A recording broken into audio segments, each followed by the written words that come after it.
दुलाराय बर' फरायसा आफादा 1967 मायथाइनि 15 फेब्रुआरियाव जुदि गायसनजायामोनबा बा दिनैसिम जुदि दुलाराय बर' फरायसा आफादा खामानि मावामोनब्ला जोंनि हारिनि बिथाथिया बबे लामाजों खारगौमोन बिनि सोमोन्दै दिनैनि गाहाय आलासि गेदेमा बिथाङाबो एसे बुंलांदों आरो बेखौनो आंबो दिनै एसे आरोबाव नोजोर बोनो थाखाय सानदों।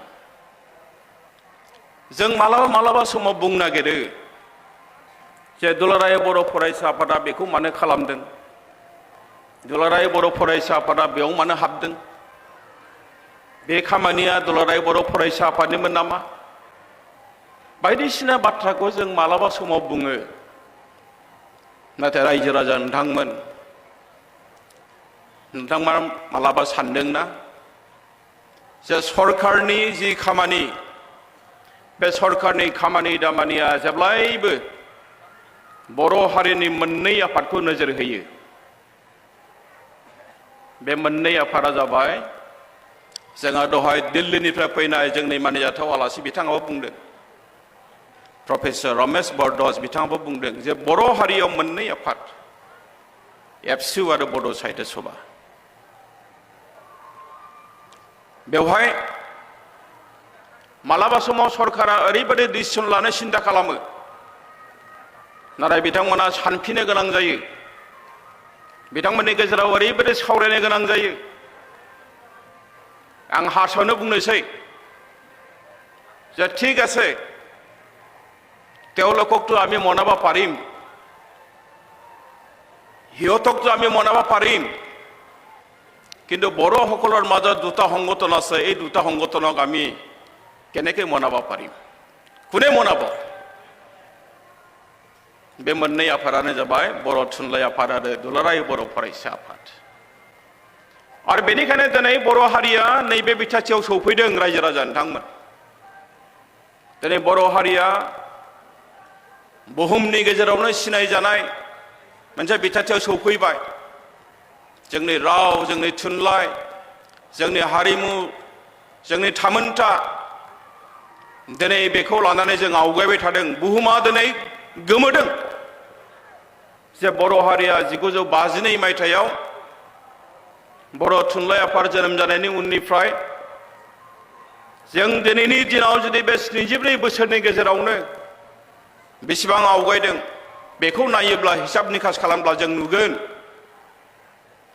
बे हारिनि जौगानायाव बर' थुनलाइ आफाद आरो दुलाराय बर' फरायसा आफादनि बिहोमाया अराय सम दंबाय थायो आरो बेखौ जोङो लाखिबाय थानांगोन। रायजो राजाया बर' थुनलाइ आफाद, दुलाराय बर' फरायसा आफादखौ अननांगोन। रायजो राजा नोंथांमोन,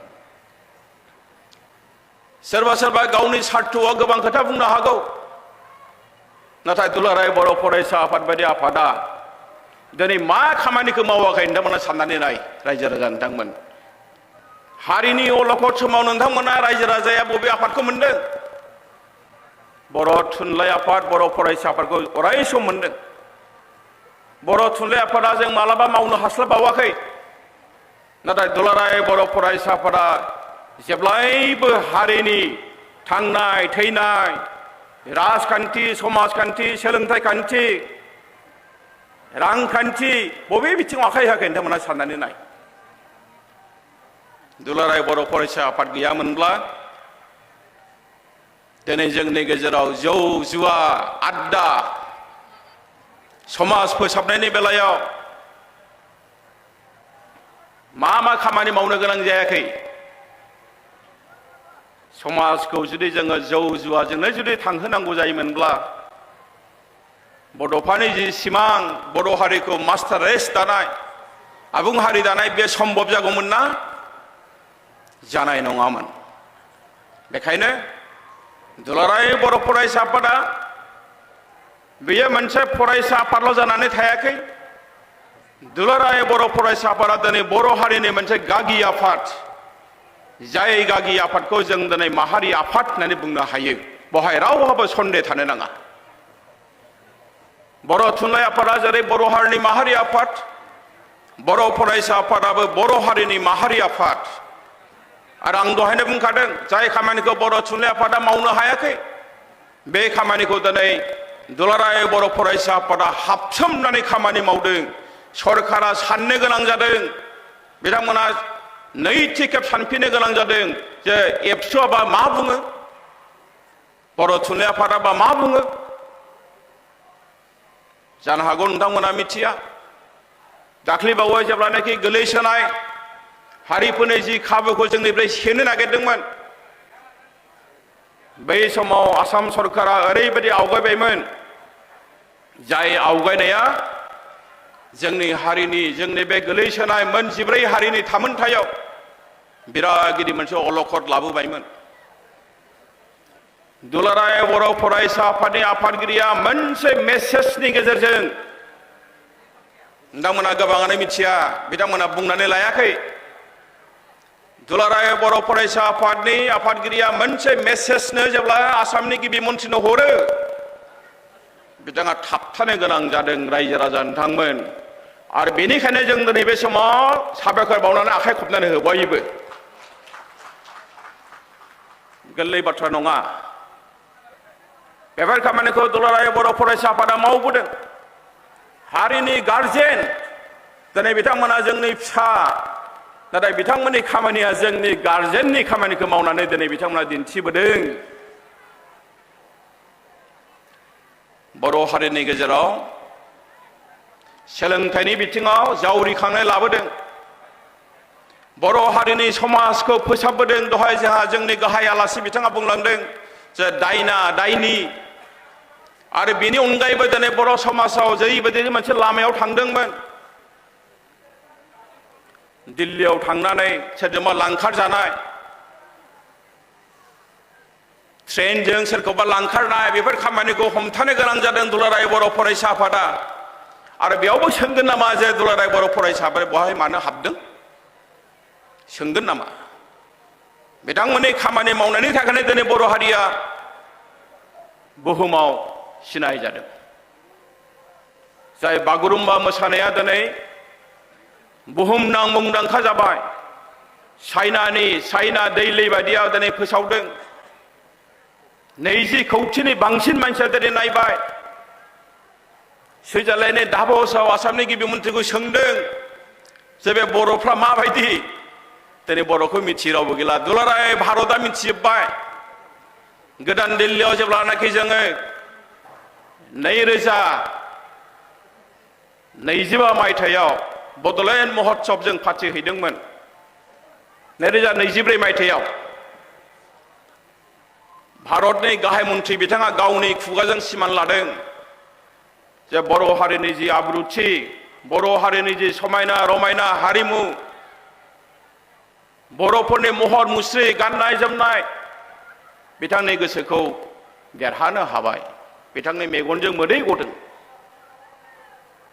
हरसेनि गेजेरावनो बर' हारिखौ दिल्लीयाव मिथिजोबदों, भारताव मिथिजोबदों। आरो दाख्लै बे बागुरुम्बा मोसानायनि गेजेरजों सारा बुहुमाव दिनै बर'खौ मिथिबाय। बर'फ्रा दिनै आवगायबाय थादों। नाथाय बेनि गेजेराव रायजो राजा नोंथांमोना साननो नाङा, जेब्ला मोनसे हारिया जौगाबाय थायो, आवगायबाय थायो, बेनि गेजेराव गोबां खैदां खैफोदबो फैयो। बर' हारिनि गेजेराव खैदां खैफोदबो फैया नङा, फैदों। आरो नाथाय बेनि मोगा मोगिखौ बर' थुनलाइ आफाद, बर' फरायसा आफादा जों खालामबोदों। आरो बे खामानिखौ जों मानो मावदों? बर' रायजो राजानि थाखाय, जोंनि उन जोलैनि थाखाय।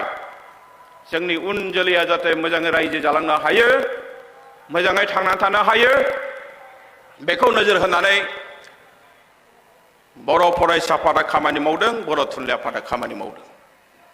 बारा गोलाव बाथ्रा बुंनो लुबैयाखै। जोबोद गोजोननाय मोनदों जे बर' हारिनि माखासे गोनां बाथ्रा, जारिमिनारि बाथ्रा दिनै जों मिथिनानै मोनदों। दिनै जोंनि गेजेराव सासे गाहाय बुंथिगिरि दङ, दिल्लीनिफ्राय फैनानै दिनै बिथाङा खस्थ' खालामनानै फैदों। नोंथांमोना मिथियाखै जे बिथाङा मा खामानि मावदों। बर' रावादि भारत संबिजिरनि 8थि फारिलाइयाव थिसनजाबाय, बड' भाषा को भारत संविधान का 8 शेड्यूल में अंतर्भुक्त करने के लिए जो काम किया आज हमारे बीच में है, और ये है हमारे वो है प्रोफेसर रमेश बरदुआ जी। बिथांमोना खामानि मावबाय थादों बर' हारिनि राव थुनलाइखौ जौगाहोनो थाखाय। सिर्फ ये नहीं, बेल नङा, बोडो साहित्य सभा का जो 65 एनुअल कॉन्फ्रेंस बिजली में हो गया, इस सेशन में उन्होंने एक किताब, जिस किताब का नाम है महामानव महात्मा गांधी, इस किताब को भी हिंदी से इंग्लिश से बोडो भाषा में अनुवाद किया प्रोफेसर रमेश बरदुआ जी के इनिशिएटिव में। बेफोर गोरलै बाथ्रा नङा, जों हारिखौ जों खामानि मावबाय थादों हारिनि थाखाय। गांधी हिंदुस्तानी साहित्य सभा, बर' थुनलाइ आफाद, बर' फरायसा आफाद, बर' स्टडी सेंटर दिल्ली, हम अभी एक साथ काम कर रहे हैं। बोडो भाषा को, बोडो जाति को विश्व में प्रतिष्ठित करने के लिए हम अभी एक साथ काम कर रहे हैं, और ये हमारा जो प्रोसेस, ये प्रोसेस कंटिन्यू चलते रहेंगे। बेखौ जोङो होबथाया, जों बे खामानिखौ मावबाय थागोन। ऑफलाइन ऑनलाइन जो बोडो स्टडी, जो लर्निंग प्रोसेस, जो सिस्टम, इसके लिए हम अभी काम कर रहे हैं। जायफोर जोंनि बर' माने गुबुन हारिफ्रा बर' राव सोलोंनो गोसो बिथांमोना अनलाइन आरो अफलाइन बर' रावखौ सोलोंनो हागोन, बेनिबो जों खामानि मावबाय थादों जयैनो। जोंखौ सोंदों नामा अब्ला जे बर' थुनलाइ आफादा, बर' फरायसा आफादा मा खामानि मावदों? जोंदि जोंनि हारिनि राव थुनलाइ, जोंनि हारिनि सिनायथि थामोनथाखौ दिनै जों लानानै खामानि मावदों, बिनिनो मोनसे उदाहरन। आरो बेबादि उदाहरना जोबनो गैया रायजो राजा नोंथांमोन। बारा गोलाव बुंलिया, बयनिसिमबो खुलुमनाय सिबिनाय बावहरनानै आंनि बिबुंथिखौ बेयावनो फोजोबबाय। गोजोन्थों।